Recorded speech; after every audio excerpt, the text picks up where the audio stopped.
Hey friends, just a quick little mini lesson on how do I choose a research topic. We are not doing this in your work this week that's been sent home, but I wanted you to be kind of thinking about it because when we come back together, we will be doing some research in this. I want your brain to already be thinking about how that works. So first, we're just going to pretend, let's say you're researching butterflies, just butterflies. Now, first, we would need to start by narrowing that down. There's a lot of different kinds of butterflies. So let's pretend you narrow it down to a monarch butterfly, which is what's on the screen now. So that's the first step. You've narrowed it down. You're going to research monarch butterflies. Next, think about what questions you could research about monarch butterflies. What do they eat? How do they migrate? All of these things.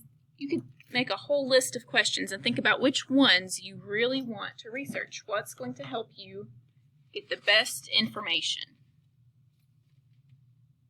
You're only going to research the questions that you choose, so that will help narrow down your work even more. You don't want it to be too broad or you're going to have tons and tons and tons of information, and that's not what you're trying to get. You're trying to find the answers to your questions.